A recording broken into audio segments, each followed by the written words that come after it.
Hello students, let's start with a new topic, change of state. Matter can exist in three different states, that is solid, liquid and gas. As you know, water can exist as steam and ice. Okay, so the existence of these three different states of matter, who decided? Temperature and pressure. Temperature and pressure are the factors which decide which state of matter will exist. Okay. So here you can see water can exist as vapors and ice. So it means the state of matter is being changed. It can change into one form to another form. So change of matter from one physical state to another physical state is called change of state. So how we can change the state of matter? We can change the state of matter by changing temperature or by changing pressure or by both pressure and temperature. So now this change of state, it is a physical change, it is not a chemical change, right? So you know physical changes are always reversible. Here also you can see when ice is there, water. When I heat it, the ice is converted into water, I heat it converted into steam or water vapors. When I cold it, it converted into water, and when I just cool the water at 0 degree, then it convert into ice. So this is a reversible change. It is not a chemical change, right? So in chemical changes, what? The molecular change. But here for ice, for three states, all the three states, H2O remains same. The molecules of water, they remain same. They doesn't change. Okay. Okay, do you know the difference between water vapors and gas? Okay, let's take the example. At room temperature, I have taken some examples. So tell me, at room temperature, oxygen exists as which state? It exists as a gaseous state. Nitrogen, it exists as gaseous state. Carbon dioxide, at room temperature, they exist as gaseous state. Okay, so water, it is at room temperature, it exists as which state? It exists as a liquid state. When I heat it, then it is converted into gaseous state.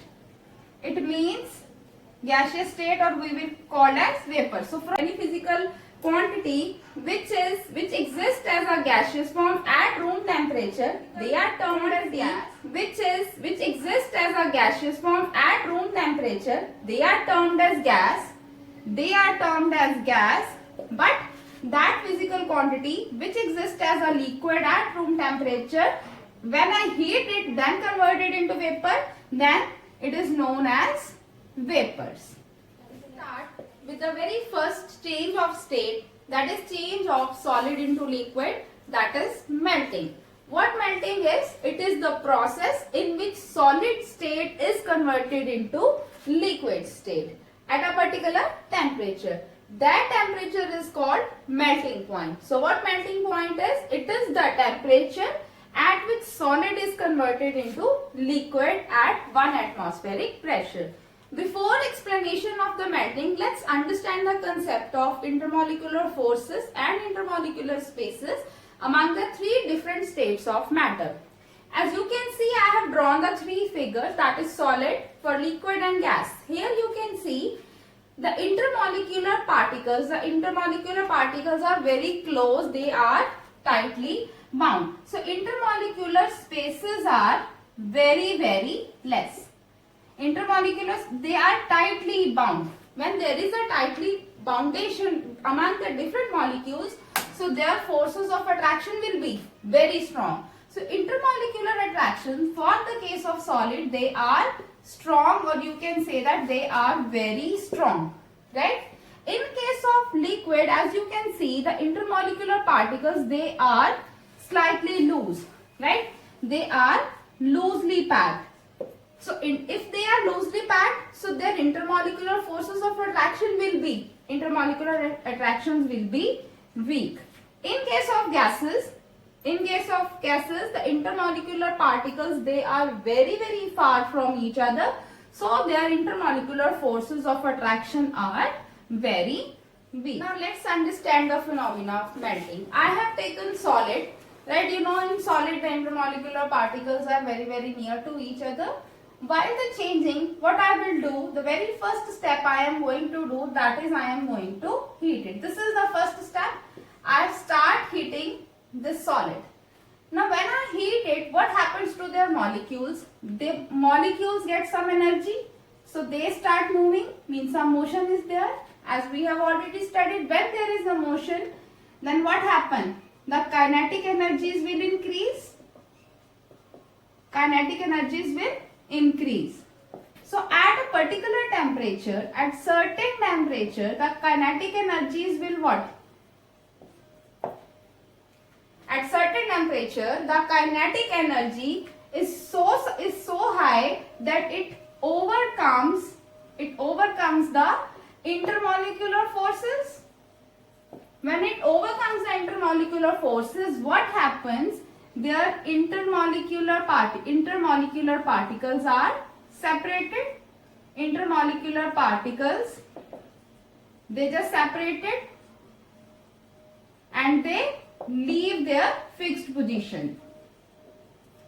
They have leave their fixed position. When they leave their fixed position, so they start moving freely, right? क्या होगा कि जब intermolecular particles हैं एक दूसरे से दूर हो जाएंगे, थोड़े दूर हो जाएंगे, तो वो क्या हो जाएंगे? वो फ्रीली मूव करने लग जाएंगे, as case in the liquid, कि जैसे लिक्विड में होता है. तो क्या हुआ यहाँ पे कि I have taken solid, when I heat it, तो what happens? The particles they acquire some energy. उस एनर्जी की वजह से वो मोशन में आ गए. मोशन होने की वजह से उनकी काइनेटिक एनर्जीज क्या होगी? इंक्रीज हो गई. एक पर्टिकुलर टेम्परेचर पे, जिसको हम क्या बोलेंगे? मेल्टिंग पॉइंट बोलेंगे. उसमें क्या हो गया कि काइनेटिक एनर्जी इतनी ज्यादा स्ट्रांग हो गई कि इंटरमॉलिक्यूलर फोर्सेस को क्या कर दिया? उन्होंने ओवरकम कर दिया, राइट? तो जब इंटरमॉलिक्यूलर फोर्सेस को ओवरकम कर दिया, तो जो इंटरमॉलिक्यूलर पार्टिकल्स थे वो उन्होंने क्या कर दिया? अपनी फिक्स पोजीशंस को छोड़ दिया. और किस स्टेट में आ गए? पार्टिकल्स हैं एक दूसरे से दूर हो जाएंगे, थोड़े दूर हो जाएंगे, तो वो क्या हो जाएंगे? वो फ्रीली मूव करने लग जाएंगे, as case in the liquid, कि जैसे लिक्विड में होता है. तो क्या हुआ यहाँ पे कि I have taken solid, when I heat it, तो what happens? The particles they acquire some energy. उस एनर्जी की वजह से वो मोशन में आ गए. मोशन होने की वजह से उनकी काइनेटिक एनर्जीज क्या होगी? इंक्रीज हो गई. एक पर्टिकुलर टेम्परेचर पे, जिसको हम क्या बोलेंगे? मेल्टिंग पॉइंट बोलेंगे. उसमें क्या हो गया कि काइनेटिक एनर्जी इतनी ज्यादा स्ट्रांग हो गई कि इंटरमॉलिक्यूलर फोर्सेस को क्या कर दिया? उन्होंने ओवरकम कर दिया, right?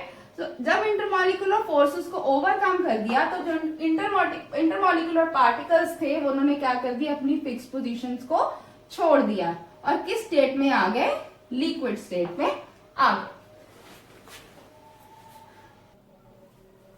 Now it's time for activity. What activity is?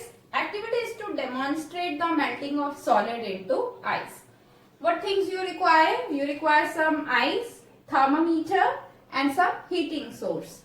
What I have taken? I have taken ice in a beaker and I have start heating this ice slowly and uniformly.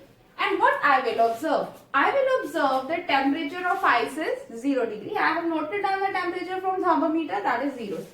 As we slowly heat the beaker, it start melting. The ice start melting, but the temperature remains constant at 0. You observe the temperature will remain constant. It will remain at 0 degree till the whole ice melts. जब तक पूरी की पूरी ice melt नहीं हो जाती and changes into the state of water, the temperature remains constant, that is 0 degree. And after that, when the whole ice converted into water, then after temperature starts rising. And one conclusion I will draw from here, that melting point of ice is what? 0 degree Celsius. Do you know that while temperature remains constant, while ice converting into water? So this is because of latent heat that I will discuss you with my next